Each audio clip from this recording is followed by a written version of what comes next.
कर्मों का लेख। बहेलिया ने तीर छोड़ा, वह लता बलरियों की बाधाओं को चीरता राजकुमार सुकर्णव के मस्तिष्क पर जा लगा। राजकुमार वही धराशायी हो गए। समस्त अंतापुर रो पड़ा अपने राजकुमार की याद में। ऐसा कोई प्रजाजन नहीं था जिसने सुकर्णव की अर्थी देख आंसू न बनाए हों। दाह संस्कार संपन्न हुआ।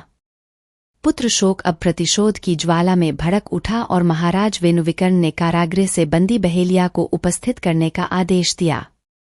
बहेलिया लाया गया।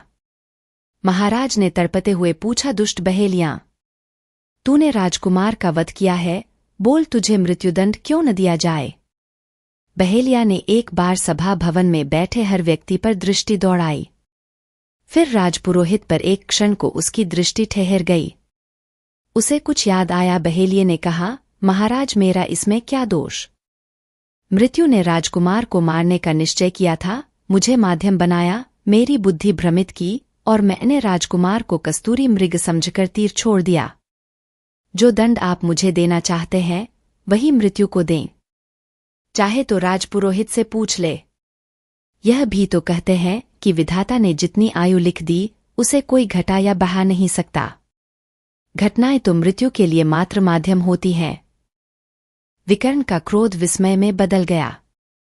उन्होंने राजपुरोहित की ओर दृष्टि डाली तो लगा कि सचमुच वे भी बहेलिया का मूक समर्थन कर रहे हैं। उन्होंने मृत्यु का आह्वान किया। मृत्यु उपस्थित हुई। महाराज ने उससे पूछा, आपने राजकुमार को मारने का विधान क्यों रचा। उनका काल आ गया था। मृत्यु बोली, तो फिर काल को बुलाया गया।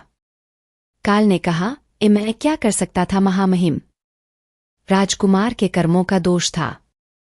कर्मफल से कोई बच नहीं सकता। राजकुमार ही उसके अपवाद कैसे हो सकते थे।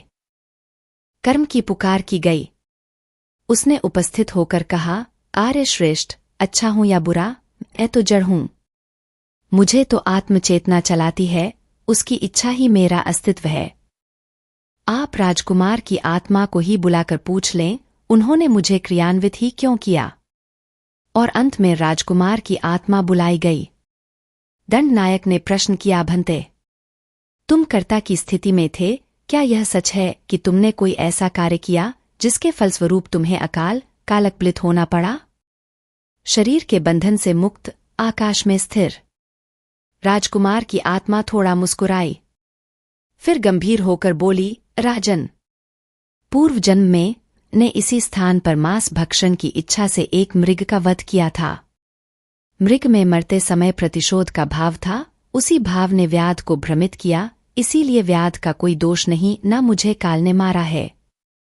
मनुष्य के कर्म ही उसे मारते और जलाते हैं, इसीलिए तुम मेरी चिंता छोड़ो, कर्म की गति बड़ी गहन है। अपने कर्मों का हिसाब करो।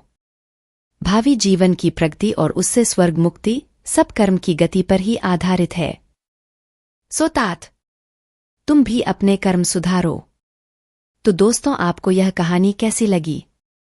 मिलते हैं अगली बार एक और नई कहानी लेकर, तब तक के लिए नमस्कार।